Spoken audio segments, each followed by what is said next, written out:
और मैथ में बी में रहेंगे तो स्टेट के अंदर ही रहोगे। सेंट्रल गवर्नमेंट में पूरे भारत में तुम्हारी कहीं भी नौकरी लग सकती। पूरा भारत रीजन वाइज अलग अलग है। और आर्ट वाले और क्या कहते हैं, बीटेक करने के लिए 2 एग्जाम होते हैं।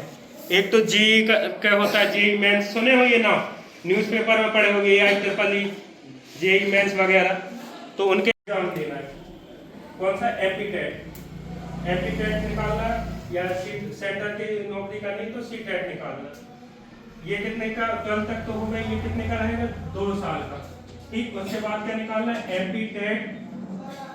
एप्टीट्यूड या सीटेट, प्राइमरी टीचर बनने के लिए। एप्टीट्यूड सीटेट निकालने के बाद तुम टीचर बनने के लिए एलिजिबल हो गए। एक होगा चयन परीक्षा, वो पास करने के बाद मेरिट लिस्ट बनती है, टीचर बनोगे प्राइमरी। ठीक है, हमको बीटेक करना है, एमटेक करना है, कंप्यूटर साइंस करना है, एग्रीकल्चर करना है, इंजीनियरिंग करना है, आईटीआई करना है, पॉलिटेक्निक करना है, तो ये सारे क्या हैं? आपके अलग अलग क्षेत्र हैं जो हम 12वीं मैथ करने के बाद जा सकते हैं। ठीक है, कुछ बच्चे ऐसे होंगे जो आर्ट सब्जेक्ट हैं। आर्ट सब्जेक्ट भी क्या होता है? यह भी कैरियर है। बीए, बीकॉम, बीसीए, एमसीए, ये सब भी अलग अलग एक कैरियर है जिसको चुनने के बाद भविष्य में हम उनके टीचर, बैंक में सीए, चार्टर्ड अकाउंटेंट एक्सेट्रा वगैरह बनते हैं। ठीक है, कुछ बच्चे ऐसे होंगे जैसे मैनेजमेंट, जो हर कॉलेज, हर स्कूल में आप देखो, एक होता है ना फीस वाला काउंटर, वहाँ का जो सर बैठते हैं वो अकाउंटेंट कहलाते हैं।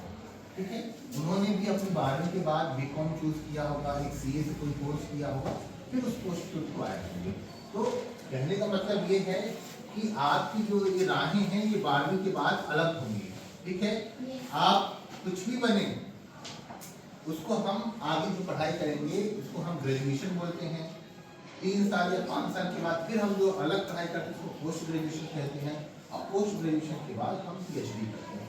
ये सारे आपको एक विषय, प्रमुख विषय में लेके चलना होगा जिसमें आपको अपना कैरियर बनाना होगा। ठीक है, अब बताइए, अगर हमको दवा की दुकान खोलनी है तो हम क्या पढ़ाई करेंगे जिससे हम दवा की दुकान खोल सकें? फार्मेसी करना है। ठीक है, फार्मेसी मैथ वाला भी कर सकता है और बायो वाला भी कर सकता है। मान लीजिए आपको इंजीनियर बनना है, सिविल इंजीनियर हो, इलेक्ट्रॉनिक इंजीनियर हो, कंप्यूटर इंजीनियर हो, आपको कौन सी मैथ से पढ़ना है, आगे चल के उन विषय में आप कुछ ही बन सकते हो।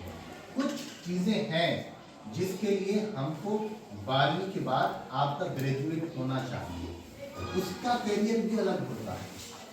आपको पता होगा आईएएस क्या होता है, पीसीएस क्या होता है, ये सारे एडमिनिस्ट्रेटिव सर्विसेज हैं।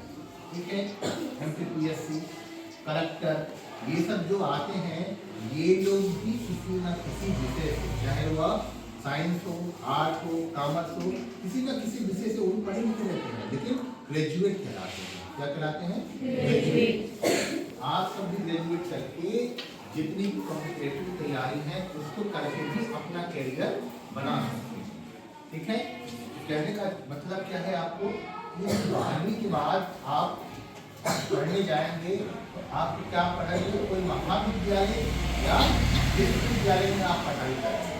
ठीक है, इस प्रकार से हम और सत्यम सर जो है एक मंगलायतन यूनिवर्सिटी से जो जबलपुर की बरेला में स्थित एडमिशन मिल जाता है, तो ये आपका रजिस्ट्रेशन हो जाता है कंप्लीट। ठीक है, अगर आपको लग रहा है कि हमको सिर्फ बैंकिंग का बिजनेस करना है तो आप उसमें भी कर सकते हैं। आपको लग रहा है बैंकिंग का बिजनेस करना है आप वो भी कर सकते हैं, और बहुत कुछ नहीं करना है, आपको लग रहा है कि सिर्फ हल्की और बेचना है बैंक बना के, तो वो भी आप बिजनेस कर सकते हैं। 10 लोग मार्केट से खरीदी हल्दी